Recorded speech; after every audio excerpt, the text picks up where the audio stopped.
Hello दोस्तों, आज की इस वीडियो में जो हमारा क्वेश्चन है मुगल प्रशासन के स्वरूप की व्याख्या कीजिए। इम्पोर्टेंट क्वेश्चन है, 19 मार्क्स का पूछा जाएगा, तो वीडियो को लास्ट तक देखिएगा। तो आंसर में लिखेंगे मुगल प्रशासन एक केंद्रीकृत सुव्यवस्थित और सुदृढ़ व्यवस्था थी जिसने लगभग 3 शताब्दियों तक भारत के विशाल भूभाग पर प्रभावी शासन किया। यह प्रशासनिक प्रणाली फारसी परंपराओं, भारतीय परिस्थितियों तथा तुर्क मंगोल परंपराओं का समन्वय थी। इसकी सर्वोत्तम अभिव्यक्ति अकबर के काल में दिखाई देती है। फिर नेक्स्ट हेडिंग होगा मेन मुगल प्रशासन का स्वरूप। इसमें पहला हेडिंग होगा को सम्राट की सर्वोच्चता। मुगल प्रशासन का केंद्र सम्राट था। सम्राट को राज्य की समस्त शक्तियां प्राप्त थी। यह कार्यपालिका, विधायिका तथा न्यायपालिका का सर्वोच्च अधिकारी था। सम्राट स्वयं को ईश्वर का प्रतिनिधि मानता था और उसके आदेश कानून के समान होते थे। फिर भी वे मंत्रियों और अधिकारियों की सलाह लेता था। फिर लिखेंगे केंद्रीय प्रशासन हेडिंग। इसमें लिखेंगे केंद्रीय शासन में अनेक उच्च अधिकारी कार्यरत होते थे। पहला वजीर, वृद्ध और राजस्व का प्रमुख। फिर मीर बख्श, सेना और मनसबदारी व्यवस्था का प्रमुख। फिर मीर समन, शाही गृह और शस्त्रागार का अधिकारी। फिर सदर उस सुदूर, धार्मिक, दान, शिक्षा और न्याय से संबंधित कार्य। ये अधिकारी सम्राट के प्रति पूर्णतः उत्तरदायी होते थे। नेक्स्ट हेडिंग प्रांतीय प्रशासन।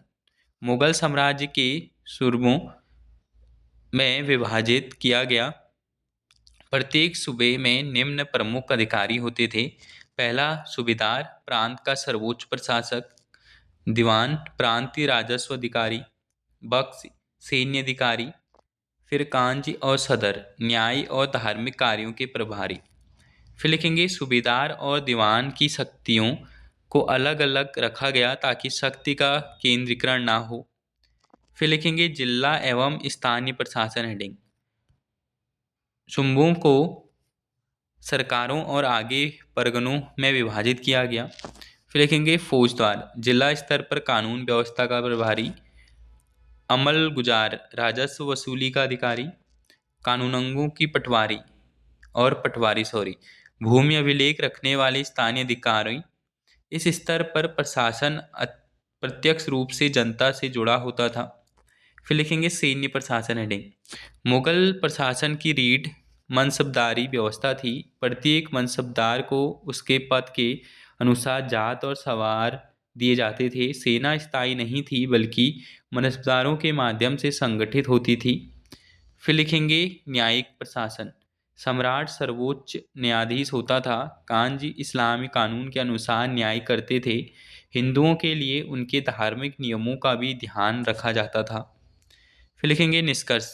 मुगल प्रशासन का स्वरूप केंद्रीकरण, अनुशासन और दक्षता पर आधारित था। इसकी प्रशासनिक व्यवस्था इतनी सुदृढ़ थी कि बाद के शासकों, विशेषकर अंग्रेजों ने भी इसके प्रेरणा ली। यही कारण है कि मुगल साम्राज्य दीर्घकाल तक भारत में स्थिर और प्रभावी बना रहा। तो ये था हमारा इस क्वेश्चन का आंसर। मिलते हैं न्यू वीडियो में।